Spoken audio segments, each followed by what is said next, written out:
Ensuite, on va tomber dans une nouvelle un peu plus heavy. Là, vous allez voir les tendances très lourdes et quand même assez inquiétantes de ce qui se passe aux États-Unis, de pourquoi on parle de tyrannie qui s'installe dans ce pays.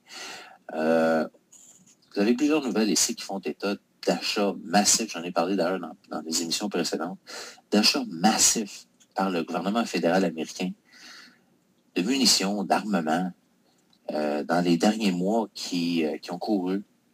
Des quantités vraiment faramineuses. Vous allez voir, je vais vous lancer quelques chiffres là, au visage et puis vous allez un peu comprendre l'échelle de ce qui se passe aux États-Unis. Vous allez comprendre qu'il y a quelque chose de vraiment particulier qui se trame et que ce sont des signes qui réellement ne sont pas trompeurs, qui indiquent que réellement il y a quelque chose qui se passe aux États-Unis, une genre de confrontation entre l'élite dirigeante et puis la population qui est en train de se fomenter. Alors, ici, c'est un article fort intéressant, là, où on apprend que le gouvernement fédéral, des agences non militaires, ont acheté assez de munitions, ici on parle de balles, pour une guerre de 24 ans.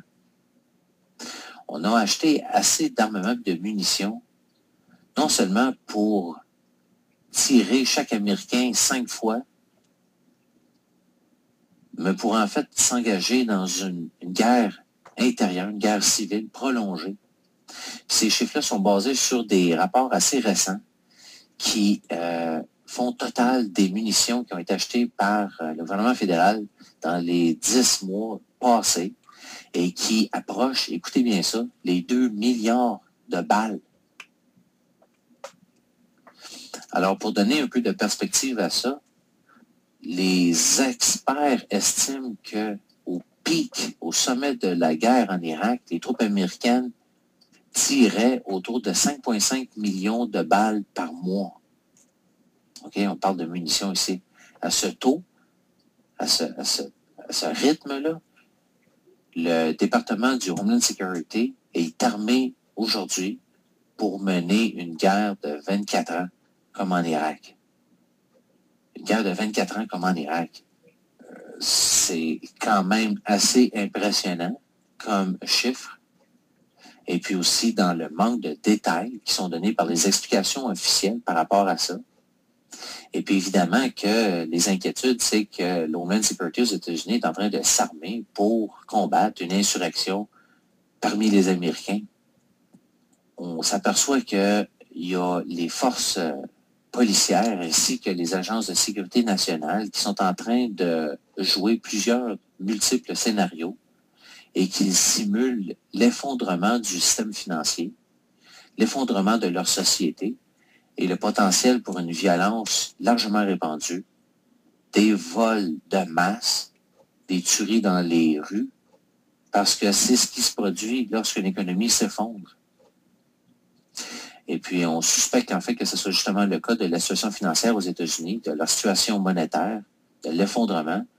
Et puis, en fait, ce qui suit ceci, c'est-à-dire un effondrement de la société civile et de la loi, tout simplement, de l'ordre et de la loi. Et qu'on est en train de se préparer pour ça. Alors, c'est pour ça que le gouvernement est en train de s'armer. Alors, ce n'est pas seulement réellement parce qu'il va y avoir une insurrection, c'est probablement particulièrement parce que la société est en train de s'effondrer aux États-Unis. Nouvelle assez particulière ici, là. Barack Obama qui ouvertement fait un peu référence à un désir de tuer des citoyens américains avec des drones à l'intérieur des États-Unis. Alors, dans une interview qu'on a ici à l'intérieur de cet article-là, on voit Barack Obama dans l'interview un peu danser autour du sujet de l'utilisation de drones militaires pour tuer des Américains à l'intérieur des États-Unis. Et puis, il faut regarder, voir la réponse qu'il donne. Alors que réellement, à aucun point dans l'interview, le président Obama ne dit simplement non, que ceci ne se produirait jamais. Alors, allez voir ça.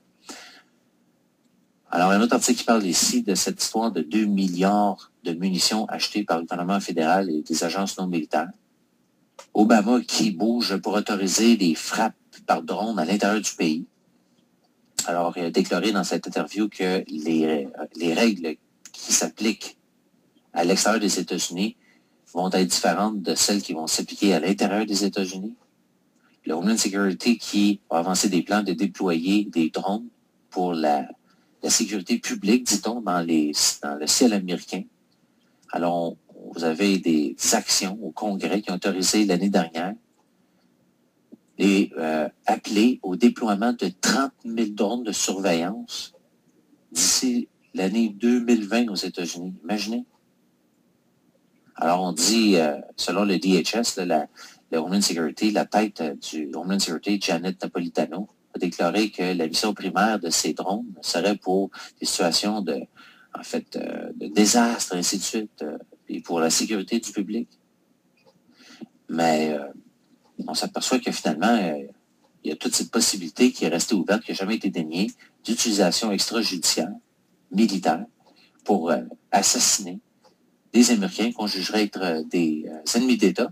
Et puis, comme ça a été le cas dans la plupart des cas des victimes de drones en Moyen-Orient, en Somalie, au Yémen, en Afghanistan, en Irak, c'est que ce sont des présumés, des suspects présumés de whatever, finalement, qu'on n'a jamais vraiment établi en cours qu'il était vraiment responsable, reconnu coupable, avec des preuves à l'appui, de participer à des groupes terroristes ou quoi que ce soit. Donc, vous voyez, c'est quand même assez incroyable.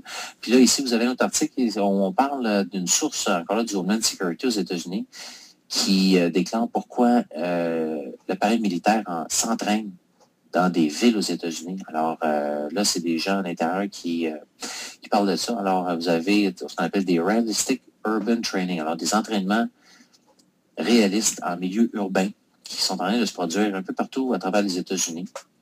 À Miami, en Floride, on en a eu une le 26 janvier 2013, où on a eu des hélicoptères Black Hawk de l'armée, OK, qui volaient au-dessus de la ville durant la nuit. Imaginez.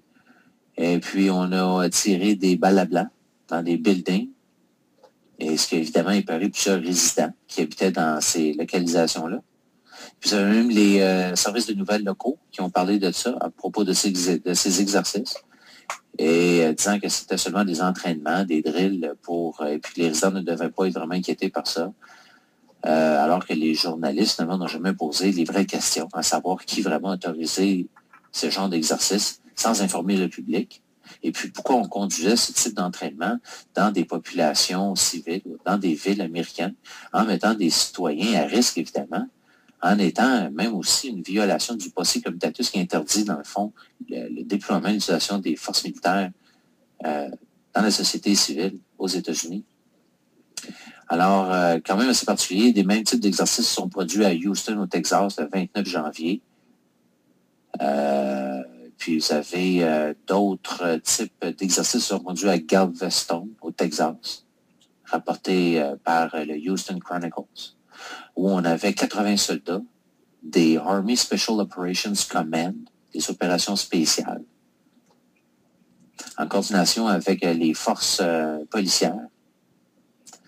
Et puis, écoutez, c'est assez incroyable. Là, on s'entraîne comme ça. Puis là, on se dit que le but de ça, c'est de donner de l'entraînement réaliste dans le milieu urbain pour les opérateurs spéciaux, pour leur donner l'opportunité de, en fait, déguiser leurs habiletés dans des environnements urbains.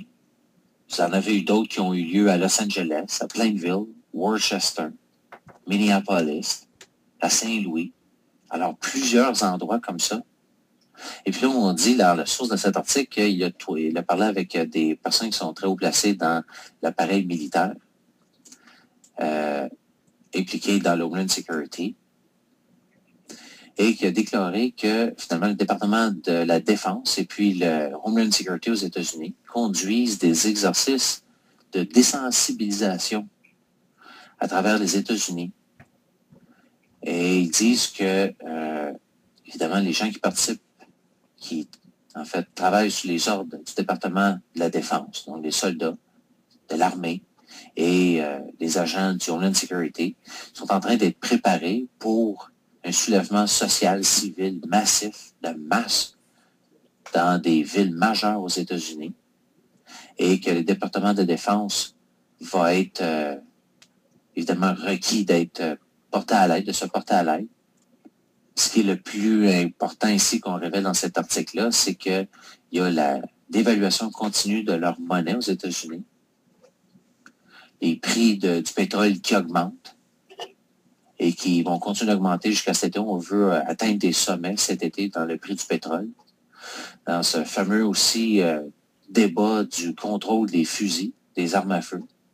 Ils sont en train de former finalement un climat parfait pour une tempête de mécontentement civil. Et puis, on dit que probablement que lorsque cette tempête va frapper, cela va probablement produire un chaos assez important. Et puis que le fameux Homeland Security s'attendait à ce que ceci se produise d'ici cet été. Et puis, on dit que selon les hautes sources à l'intérieur du Homeland Security, qu'il y a des liens très forts avec le département de défense américain, donc l'appareil militaire, qui leur a dit que on tient ces types d'exercices pour désensibiliser les gens d'une occupation militaire. Donc, vous voyez un peu là, ce qui se trame, des nouvelles fort importantes. Une nouvelle qu'on apprenait aussi dans les nouvelles, c'est un sénateur américain qui a déclaré que les drones ont tué plus de 4700 personnes à travers le monde. 4700 personnes. Des suspects militants de l'Al-Qaïda, des suspects. OK? On prend tout le temps vraiment de le dire. Là. En anglais, hein, ici, the toll from hundreds of drone-launched missile strikes against suspected Al-Qaïda militants au Pakistan. Donc au Pakistan, au Yémen. Des gens qui sont suspectés. On n'a jamais prouvé qu'ils faisaient partie de quelque groupe que ce soit, mais on les canarde. 4700 exécutions extrajudiciaires à l'étranger. 4700. Pensez à ça. Alors, c'est ce type de nouvelles-là qu'on voit apparaître.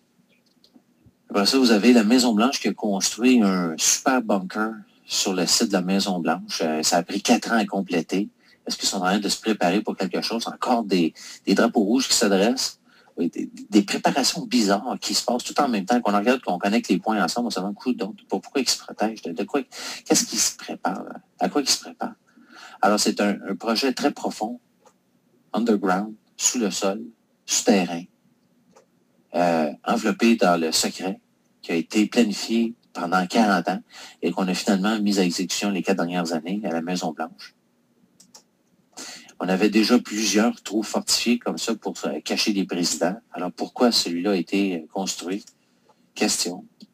Ensuite, comme c'était pas déjà assez de ces fameux drones, là, on apprend dans cette vidéo des drones meurtriers qui peuvent tuer, mais de la taille des insectes qui a été développé par la US Air Force. Alors, allez voir la vidéo, on les voit. Donc, vous allez pouvoir être épiés non seulement par des avions pilotés à distance dans le ciel, mais même des petits bidules qui mesurent pas plus gros que la surface d'une pièce de monnaie, qui peut finalement détonner proche de votre tête et puis vous exploser la tête. Vraiment fantastique. On s'en va vers une époque assez incroyable. Puis Brennan qui refuse d'exclure les assassinats par drone à l'intérieur des États-Unis, rapporté par Global Research. Alors, le comité sénatorial du renseignement, John Brennan, qui est le nominé de l'administration Obama pour être le directeur de la CIA. Lui aussi, pour ces fameuses attaques par drone et puis même d'assassiner des citoyens américains en sol américain. Alors, imaginons, on est rendu aux États-Unis. Parlez-moi d'une tyrannie. Je veux dire, comment voulez-vous définir une situation pareille? Écoutez, là, ça fait depuis un bon moment déjà que ce genre d'assassinat se produit, des exécutions sommaires, des meurtres dans des places comme en Afghanistan, au Pakistan, au Yémen, en Somalie, au Mali. Puis ça ne va pas juste rester dans ces places-là. Ça s'en vient aux États-Unis, plus tôt que tard. Et puis maintenant, vous avez Obama qui croit qu'il a le droit légal d'assassiner n'importe quel Américain de façon extrajudiciaire. Maintenant, on cherche à performer ce type d'action-là à l'intérieur des États-Unis. Nancy Pelosi, maintenant supporte Obama aussi dans ses exécutions secrètes d'Américains, sans procès. Alors, on veut se donner le droit, la branche exécutive aux États-Unis veut se donner le droit de faire disparaître les Américains, de les garder en secret,